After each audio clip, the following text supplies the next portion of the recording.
Jay O'Connor back again here with Carolina's own PodForce 5, sitting with Chris Baker today. Chris, how are you? I'm great, man. Thanks so much for coming in. Thank you. You're tan. Very tan. Yes, thank you. Just came back from the beach a couple days ago. Yeah, which beach? Yeah, Emerald Isle, North Carolina. Beautiful. Yeah. I love that area. Any shark attacks this week? No shark attacks. My brother-in-law did see a shark while he was at the pier, so they're still out there. Yeah, there's been an uptick in sightings, and with all the drones that people have, they're actually able to see these. It's real easy to spot them now, yeah. A lot more. And I got a chance to go out on the water myself this week, Lake Norman. Not as nice as Emerald, but... I think you had probably a pretty nice view, too. Yeah, I had some good views. But Chris and I met a few years ago at the Carolina Film Community, CFC. Heard about that on this show a few times. And we meet once a month, and it's always a great opportunity to meet a variety of people in the local film industry. Chris, how would you describe what you do for us locally? I know you as a filmmaker, but I know you wear many hats. What is it that you've been busy with recently? I primarily call myself a writer-director, a filmmaker, for sure. I've been making short films and other projects for over a decade now here in Charlotte. I mean, really, I've been doing it since I was young, but once out of college and back here in Charlotte, that's what I've been doing. And I work as a crew member on other productions in town, so I've worked on other movies, TV shows, mainly commercials now. Like you said, wear many hats in that arena, but really what I try to do mostly to keep myself busy with is writing and directing my own projects. All right, that's fantastic. You mentioned crew. Chris and I actually worked together this past year on a Super Bowl commercial. It was a Daytona 500 advertising commercial, and that was shown at the Super Bowl.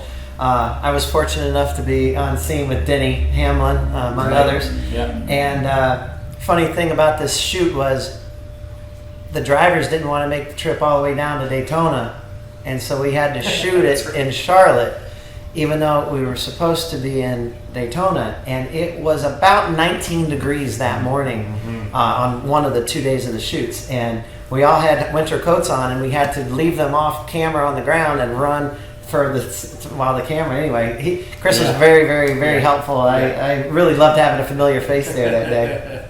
Yeah, there was a lot of familiar faces. You and quite a few other talented actors in the area were all helping make that happen. But yeah, that was a cold day. You guys had to act like it was burning up hot Florida. It really was. Yeah. It was really something. Movie magic right there. Movie magic. A lot of the Homeland crew from the Showtime's Homeland I recognize mostly, more so than some of the other shows we've been on. But what have you been working on most recently? So most recently, actually I'm still in the middle of making our most recent short film called Sarah's Big Day, and we had an Indiegogo campaign, successful one, to raise money for it. We also got a grant from the Cucalores Film Festival, which is in Wilmington. Nice. They gave a grant to 10 or 11 different North Carolina filmmakers, so we were lucky enough to be one of them. Right. And so we are trying to get that finished in time for their festival in November. We think we'll make it. We just have a couple more days left to pick up shots we need to get done. B shots? Yeah, we ran into some, like most productions, you run into unforeseen consequences. We had some setbacks with camera. We had some deaths in the family of some of our crew members. So it was just like, just you can't ever catch up, and there's things you can't predict. Was it Han Solo movie problems? No, nothing like that. Okay, God, not on such a grand scale. Ooh, yeah. You're still director. I still have the job. That's good. Yeah. Good. But yeah, so we finished the Indiegogo. We did a shave-off campaign. Yeah, tell us more about that. I was going to ask you about this. I've had this beard for like 3 or 4 years at this point, and there's a lot of people who are really tired of it, particularly my wife. A lot of people who love it, and we thought it'd be good if we let people donate in a fun way, which is like, hey, if you want me to shave, this is your chance to make me shave. Like, put some money into it. If you want me to keep it, well, it's how to go back and forth. And so. So is the contest over? Yeah, the contest is over. And who won?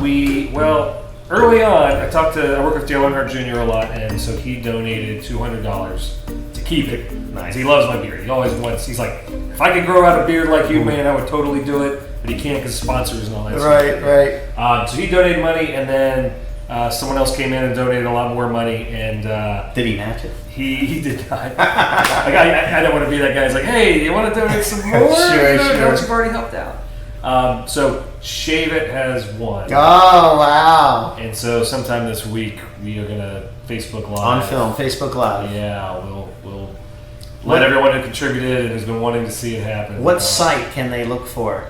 I guess it'll probably be on my own Facebook page. So I'm on Facebook as Chris Baker. Not Christopher, but Chris Baker. Yeah. So and it might be a public setting for the. I haven't done the live yet. So yeah, I've never done it either. So it'll be an experiment. Sure. Well, we'll look out for that. So that tan I have from the beach, we'll see what it looks like underneath this. Yeah, who knows what's under there? Yeah, Gosh, it's bright. It's been a few years. Quite a few.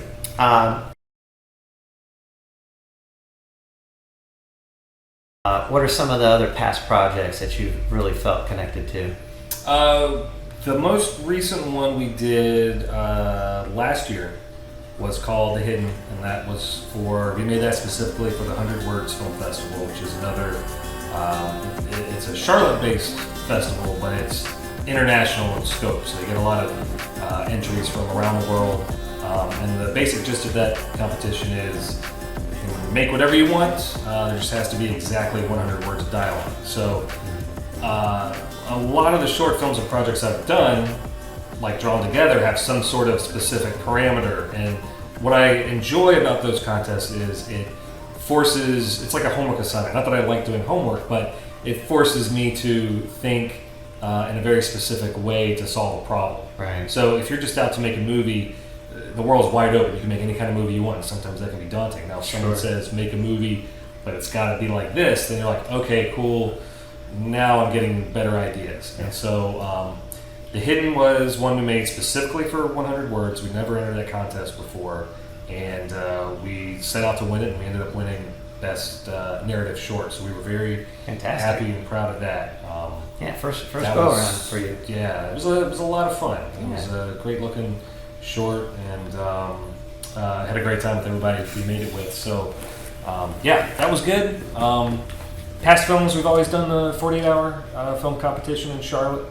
Other CFC competitions, 48-hour projects. We've had a good run. We've done it the past 3 years, and we've.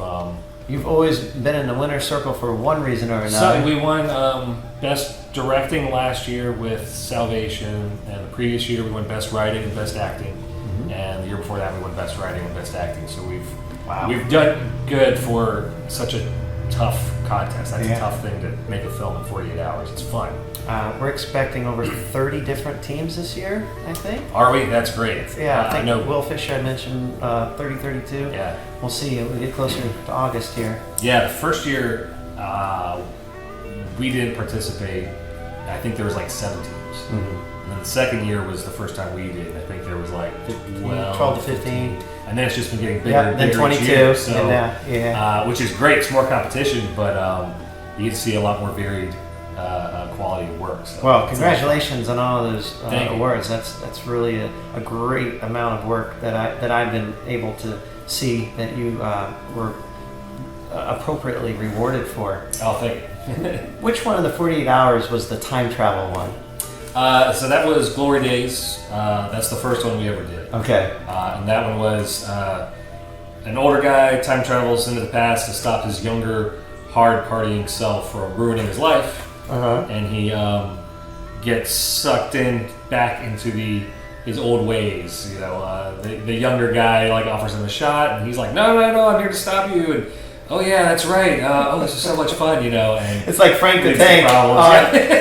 Reawakens. Yes. When it hits your lips, it's so good. It's so good. Give me another. Yeah, that was great. So that was our first time ever doing it. And old school. Yeah. Old school. That's that one. Yeah. All right, so I remember old school. I remember the time travel. The younger character wasn't originally cast, was he? Right.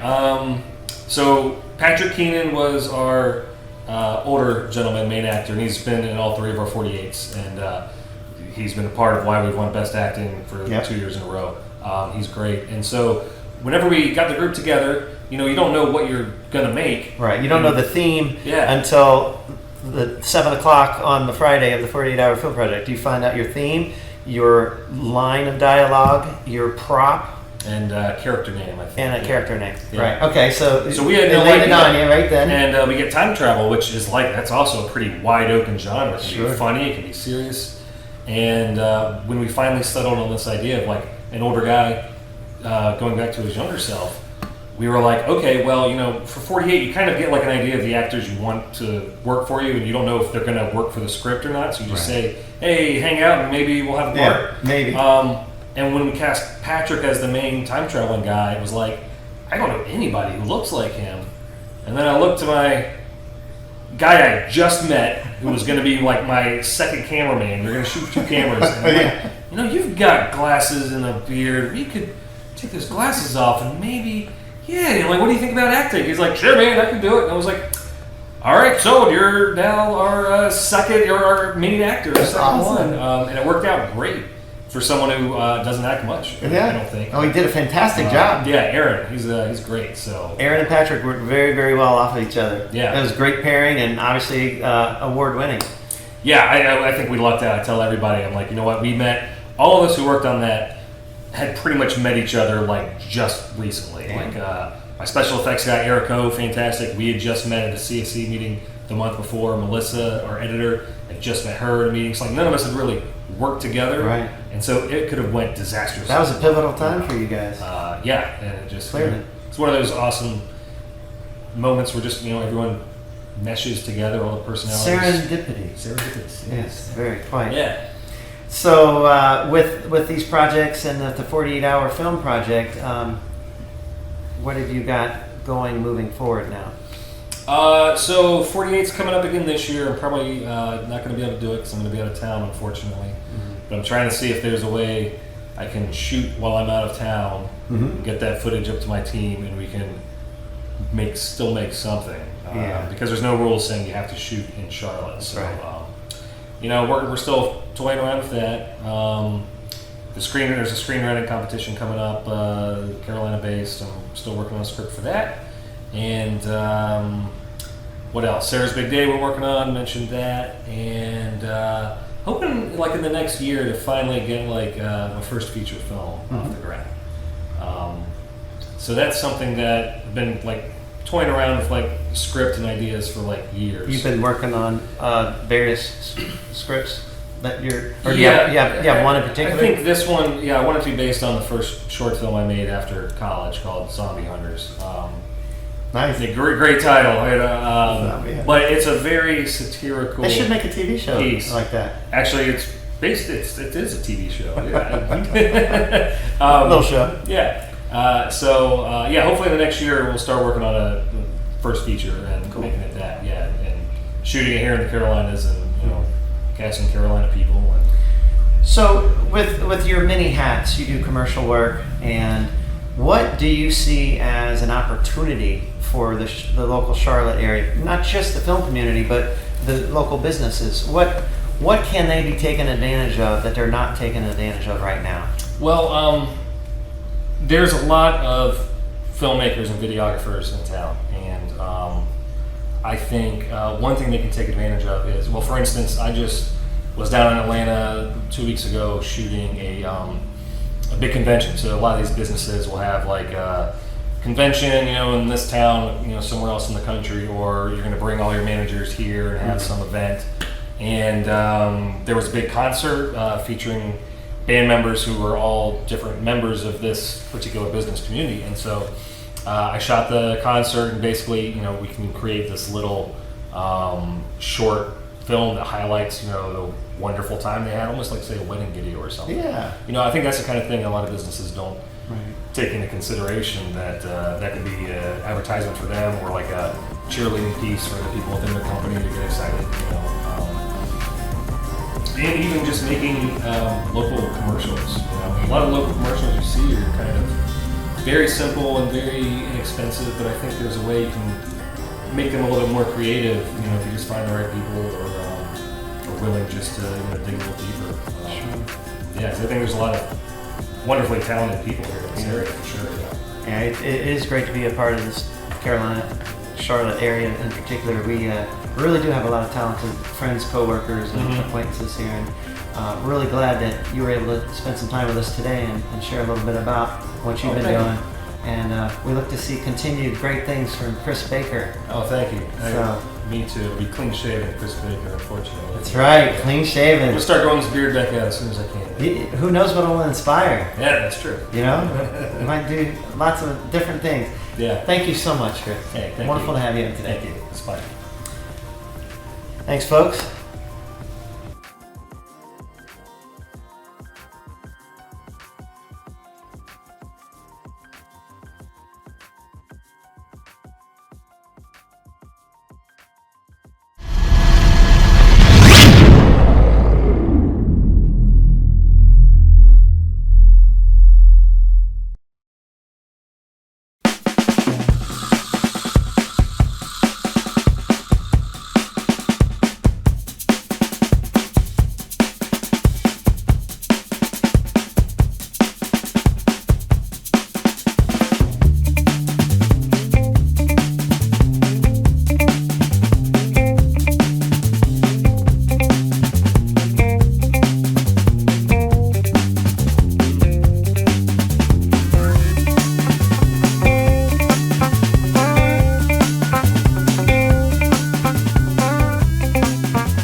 Hey, what's going on, guys? Carolina PodForce 5. I'm Daryl. I'm here with Brad of Thirsty Nomad Brewing. How you doing today, sir? I'm doing all right. How are you doing, Daryl? Not too bad, not too bad. Now, we're here because it's Thirsty Nomad Brewery's 1-year anniversary coming up the 22nd of July, 7 days from now. But before we get to that, let's begin at the beginning. If you had to describe Thirsty Nomad Brewery to a person who's never been here before, like what niche, what theme and tone do you go for here? Here in the tap room, it's really about being comfortable and laid back. This space really represents all of us who work here. It is a safe place for geeks, I like to say. And it goes from, our geeky trivia to, playing Cards Against Humanity on Mondays with everybody. And we're all nerds, and anything nerdy you will hopefully find here at some point or another. All right, then I can get down with that. So it's a safe haven for nerds, what you want to call it. This place does have a bit of a reputation for the nerd trivia that they come up with. Whose idea was that? That was my wife's idea. We were talking about doing trivia. We looked into the Geeks Who Drink, decided that was more money than we wanted to spend, and said, okay, we can do this. Yeah. And so Beth writes trivia at least once a week, sometimes twice a week, and spends an inordinate amount of time making it a trivia that even the hardest of the hardcore will be challenged by.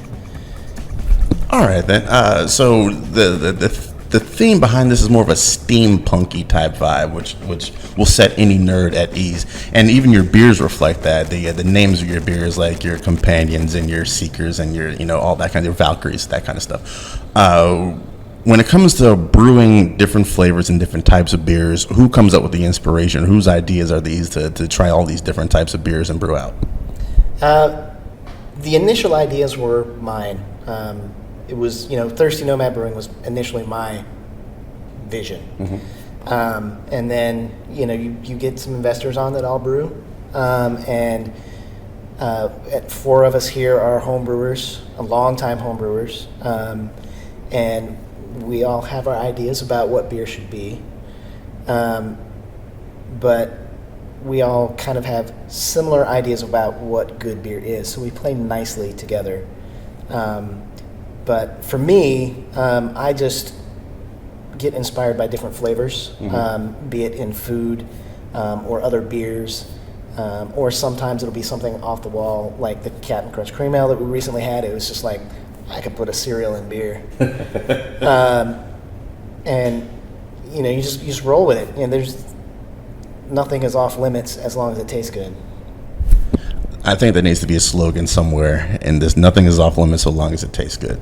Now, coming up, you guys have the 1-year anniversary for Thirsty Nomad, the 22nd of July. What kind of events and things like that do you guys have planned for the big 1-year blowout?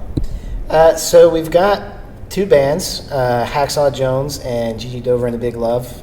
Both of them have been here before. And in fact, Gigi Dover and Big Love were the first band that we had here, I believe, many moons ago. Approximately 365 moons ago. Roughly. Yeah. Actually, it would be more like 12 moons ago. Yeah, you're right.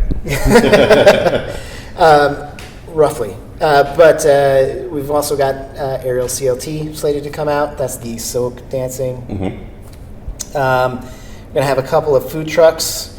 We're going to have different craft vendors here. We'll have some yard games like giant-sized beer pong, medium-sized Jenga, and Small-sized horseshoes.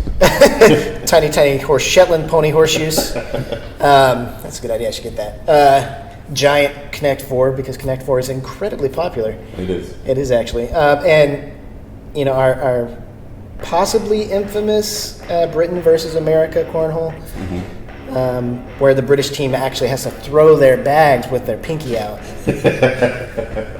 or you're not playing it right. Of course. But yeah, and of course, great beer. And we're re-releasing our Tiebreaker, which is one of Murray, our head brewers. It's one of his beers. It's Thai basil, lemongrass, ginger, wheat beer.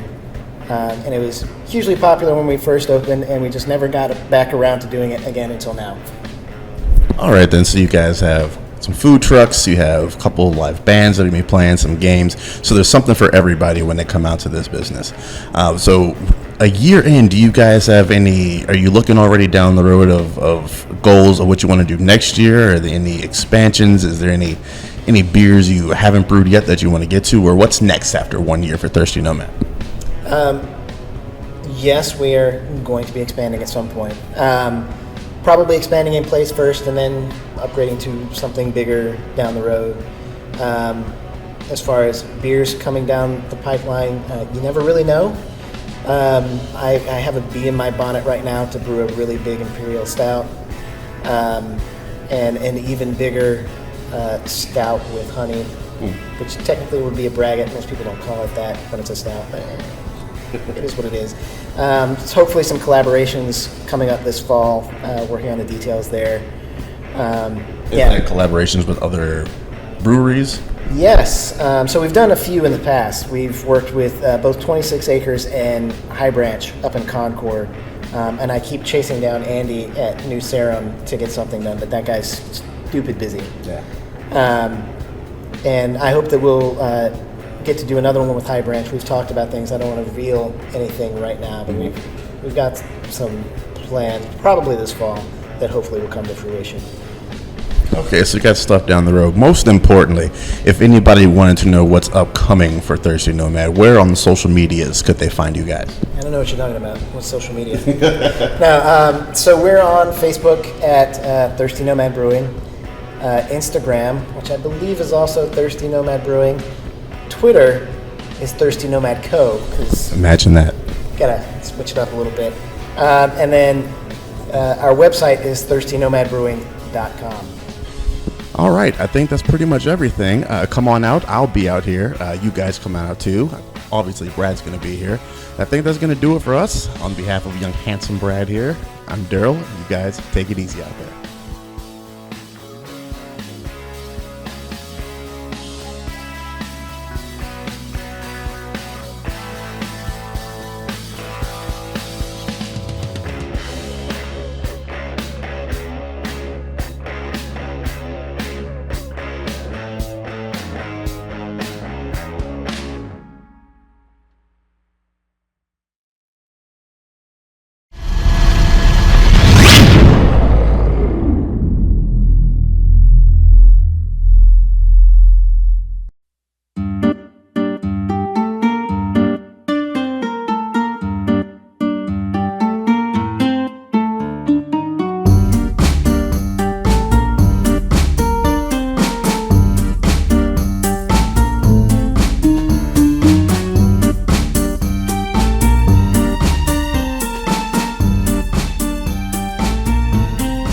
Howdy, folks.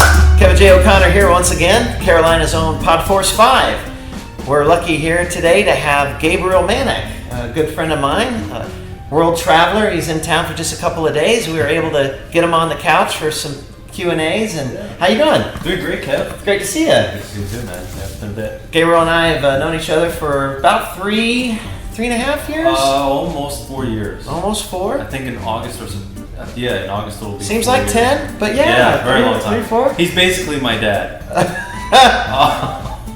Bad son. Yeah. Prodigal son. He returned, so I told him we'd get him. For sure. We get him for the PodForce. But no, so great to have you here today. Gabriel is an actor who has had a very full career in a very short amount of time. As you can see, Gabriel's a little younger than I am, so it's been fun. We don't compete for the same roles, but we've been in many of the same productions. So it's been a great opportunity to see each other in front of the camera and behind the camera. Gabriel, why don't you share with us how you started in this industry? You didn't originate in Charlotte, right? No, I'm originally from New Jersey, and yeah, I mean, I think about 2 or 3 weeks after I finally moved here in June of 2013, I heard from somebody I had met through a friend how to submit for work in Charlotte, and I was submitting for work for Homeland and Banshee, and then in Wilmington for Sleepy Hollow and Eastbound and Down. Right. And I first started working on Eastbound and Down like so many days. I decided I actually had another job lined up. I was supposed to be a waiter at what is this called? Cajun Queen, and yeah. Makes a lot of sense. Yeah. So yeah, I mean, good money and everything, and I decided not to go with that job because I did that for so long in New Jersey that I'm like, all right, so I started doing work in Charlotte, and I started working every single week, just submitting, and finally met you on Banshee. Yeah, Banshee. Yeah, it was fun. Speaking of Banshee, I do have a funny story. Oh God. Gabriel and I were on set one day in a diner scene.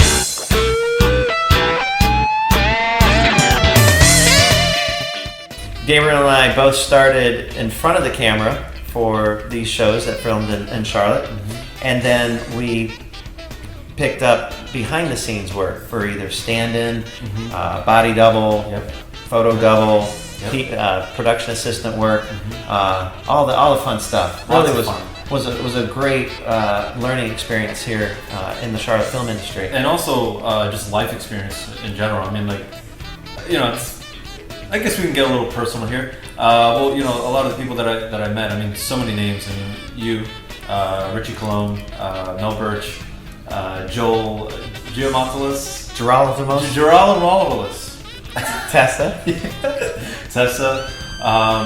Jim Gann. I mean, so many names. So many names. I mean, it's I learned so much from you guys. So, you know, I was 26 at the time, and then just learned more and more how to, what it is to be an adult, learn what it is to be a great father, and all that kind of stuff. So in any case, life experiences and career experiences, all that kind of stuff. So even though we have a lot of experience in Charlotte and the surrounding area, you've still found opportunities to go back to the New York, New Jersey market. I think you spent some time in Atlanta, of course. Tell us what brought you away from Charlotte. Let's see.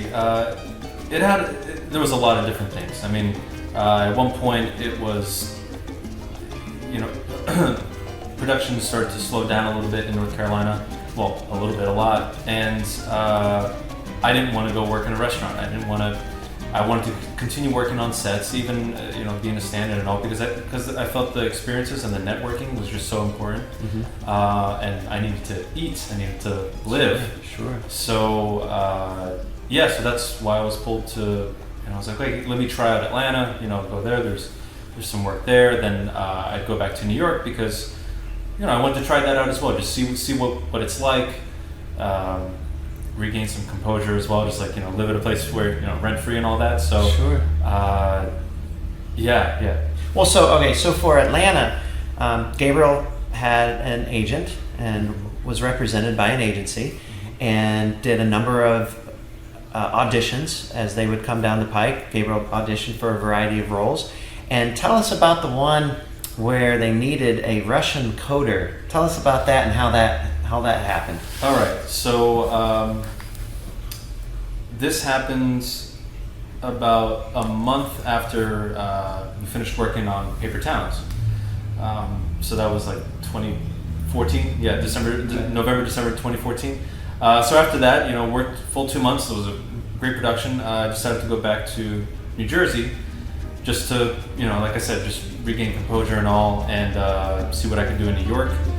And I got an audition one late Thursday night. I was at a bar with two of my friends, and I'm like, whoa, Halt, Catch Fire. I remember like either doing double work or something like that on season 1. Well, that's cool. Wait, hold on. All right, a coder. It didn't even say Russian.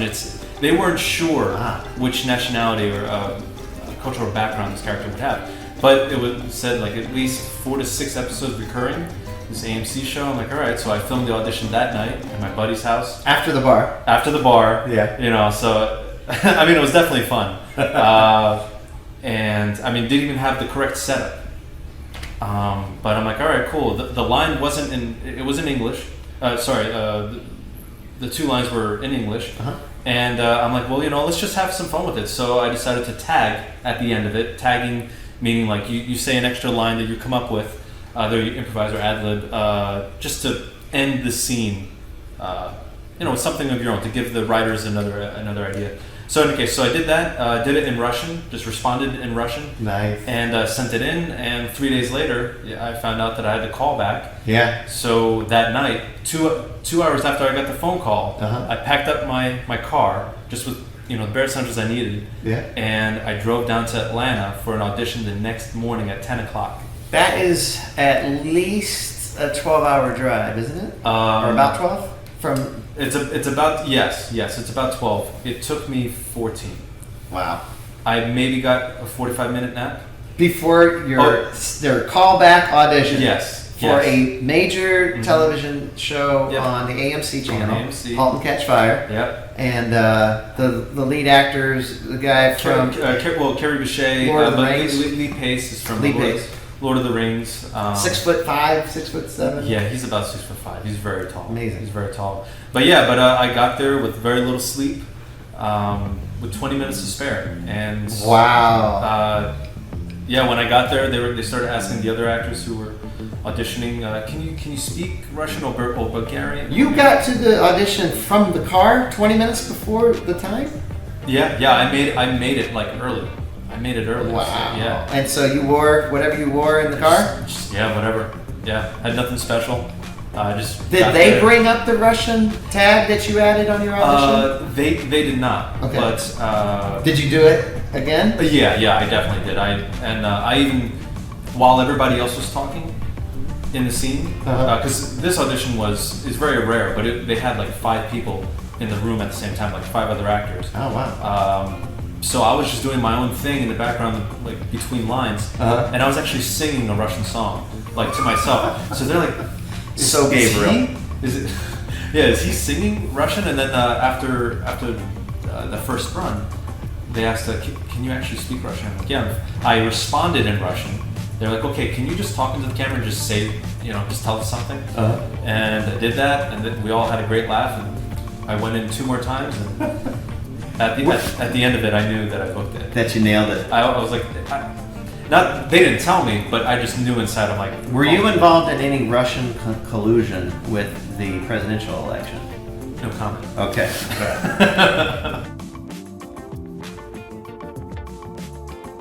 In the spirit, right, of Charlotte film community, your career is now taking you out west. Yeah. So, what is attracting you out west? That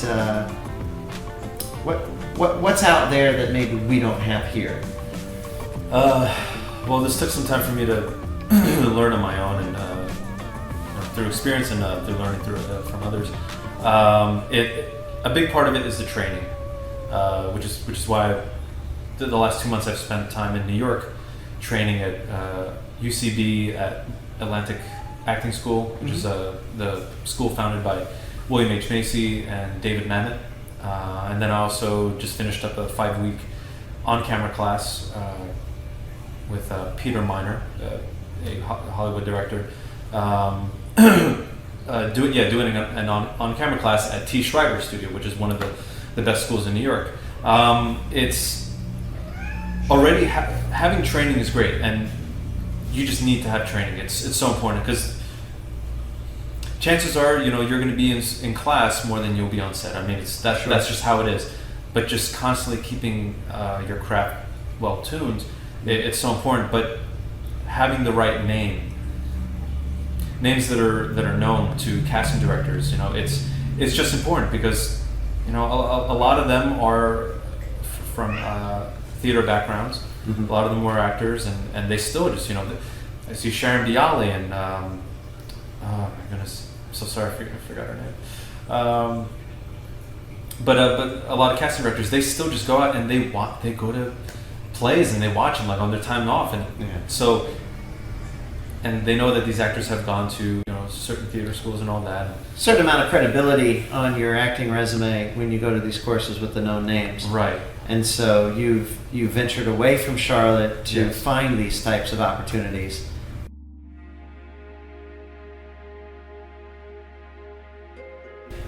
So I see what you're saying with the training courses and the name brands of these people who have been doing it are well known.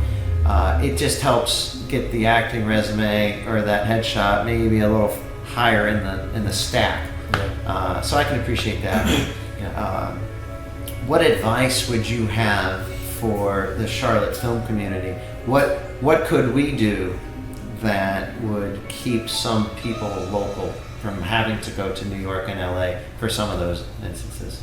I would say it would be great to set up events, even if it's like a weekend workshop, where they can get either casting directors that are from LA but have come here and they're doing some of the local casting, for them to do workshops either for audition techniques, on-camera acting,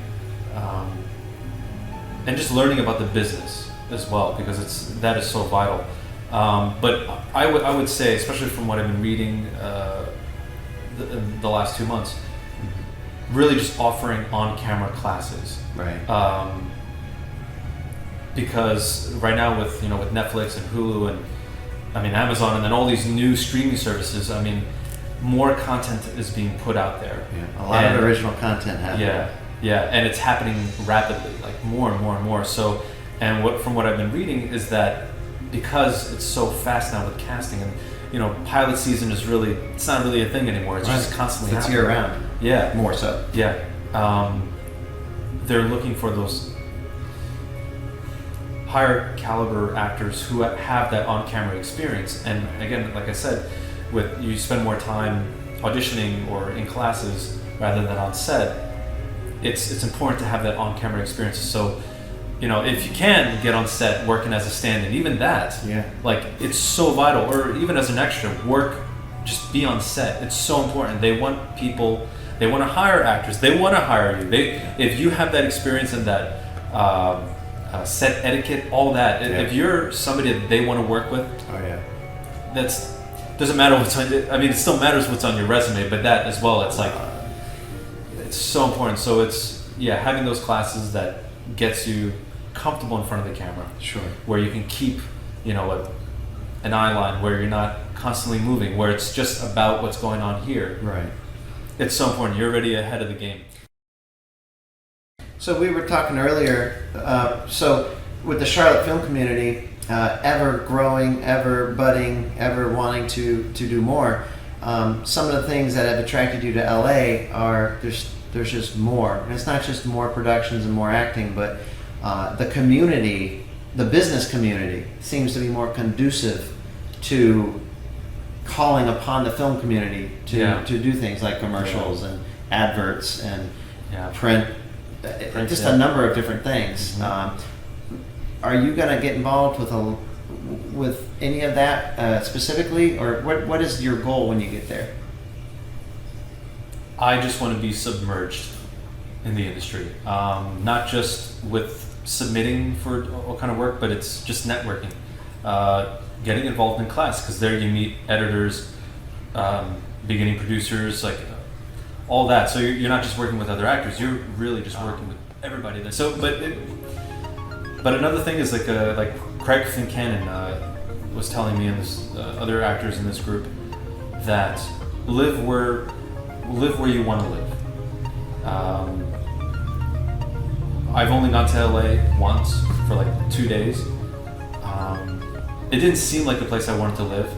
I know there are a lot of things there where I'm probably gonna stay away from, stay clear of. But you know, I love the scenery. I love the mountains. You know, Charlotte is beautiful.